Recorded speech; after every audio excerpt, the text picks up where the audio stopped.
Good morning, everybody.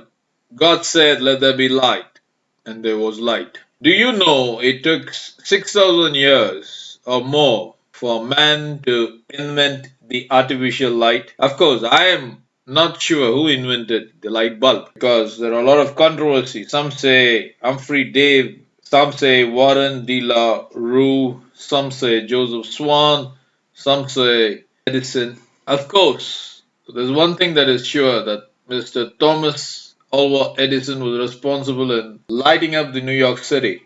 But the key point that we need to observe here is the fact that it took 6,000 plus years of recorded history for man to even come close of inventing light. But God did it on the very first day. Let there be light, he said. All he needs to do is to just speak the word. Do you know sun, which is the largest source of natural light, in countries where the sun is minimal or absent, people become suicidal in nature. One of the main causes of depression is lack of sun.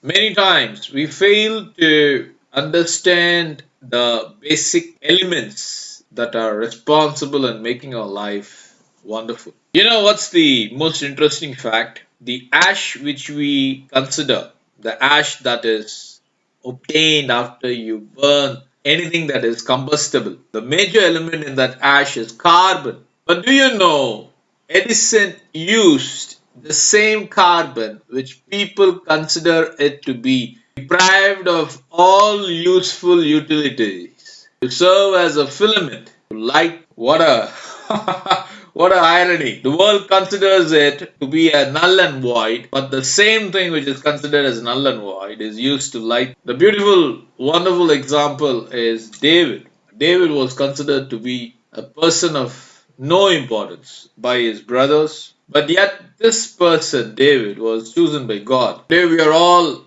encountering such similar situations, or might have encountered such similar situations, or facing such situations in our lives where we consider ourselves to be of no importance, no value at all in our lives. So, what do we do? We tend to go into a state of depressive, toxic frame of mind. John Milton once said, "A mind can make a heaven out of hell and hell out of heaven." So, most of the times, even a slightest of rustle or slightest of demeanor shown by a colleague sends people to a state of hysteria because they have this inbuilt of so much insecurities in their lives. Now, whenever you are facing insecurities, whenever you have a ton load of negative energy, negativity built in you, even a slightest insult, it sends you downhill. People lose control of themselves. Just the other day, I came across a lady officer. What she has written on a paper is that she was being tormented by a fellow colleague and she couldn't take it no more. She takes a pistol and shoots the colleague. What a waste of life. If one day we had realized that God, the Almighty God, the creator of heaven and earth, the God who made light just by spelling the word out, is always watching us and always with us to lead us and to bring us out, no matter what problems or situations that we are facing. Those days when Moses led the Israelites out of bondage, yet there were scores of people who never believed that God would deliver them. The situation is no different today. Even today, no matter whatever situations that people are undergoing, they don't have that faith in them. They don't have that hope in them. These two components, hope and faith, are very important in our lives. Just the other day, I was speaking to this young lady. She was telling me, "You are very lucky because you got hope and faith." I asked her why you're saying so. Immediately, she said, "You see, the times that we are going through, I've never been exposed to this open faith. Nobody taught me what is hope.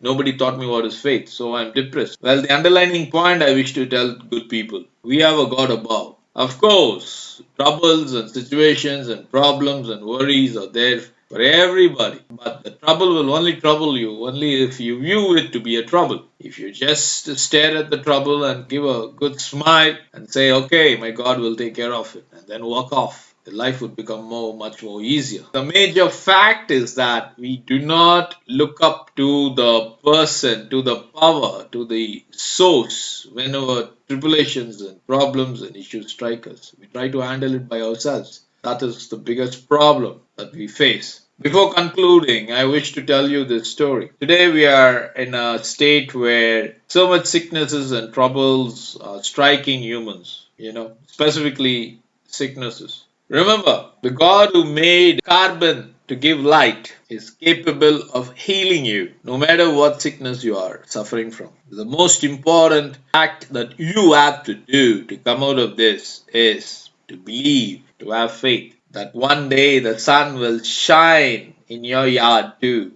One day the grass will grow in your lawn too. That should be your hope and faith. So, as I promised to you, let me tell you this story. There was this young man who was taking his girl for a ride. They were heading to a party, so they reached the place and enjoyed the party and were driving back. And as they were driving back home, the time was 11:30 in the late evening, and suddenly the car stopped. The young man got out of this car, asked the young lady to be seated there because it's late in the evening, pitch dark. Of course, danger is always there in the night because we don't control the night. So he got out of the car, or he opened the bonnet, he tries to fix what would have gone wrong. Now, as he was working, time passes, say about 40 minutes or so, a huge car drives by. And then elderly man gets out of the car and goes to this young man and says, "Son, can I help you?" Immediately the young man, he gets annoyed, he gets irritated. He was thinking, if I were to call up this elderly gentleman to help me fix this car, if in case he was able to fix the car, then I wouldn't be able to keep my face off. I would lose face before my lady love. So he rebuked to this old man and said, "No, I don't need your assistance." All these drama that was taking place between the young man and the elderly gentleman was being watched by this young lady seated in the car. Hours passed by, but this guy is still working on his engine. So after some time, again, the same car, a huge one, drives by on its return journey. The elderly man gets off and he again walks up to this young gentleman who is trying to fix his car. And then he asks him, "Son, can I be of any help to you? You seem to have not fixed your car yet and it's getting really late. Don't you not worry for the safety of your spouse?" Gets irritated. He says, "No, I don't need your help. You can just walk off." At this point, the young lady steps off. "Sir, would you be kind enough to drop me by my home?" At this point, the young man becomes insecure and he says, "Sir, excuse me, please help me." The elderly gentleman goes up to the bonnet, takes a peep at the engine, and within a minute, he tells the young guy, "Start the engine." The engine starts. The young man gets shocked and stunned and flabbergasted, goes up to the elderly gentleman with a face lost and gently asks the elderly gentleman, "Sir, how did you fix this car within a minute?" You know what the elderly gentleman says? "Son, I'm Henry Ford, the man who designed the car." And he walks off. The point that you have to learn from the story is God is our maker. God is our creator. No matter what problems or situations or troubles or sicknesses or things that we think is too much overwhelming can easily be set right by Almighty God within a nanosecond. Thanks for watching.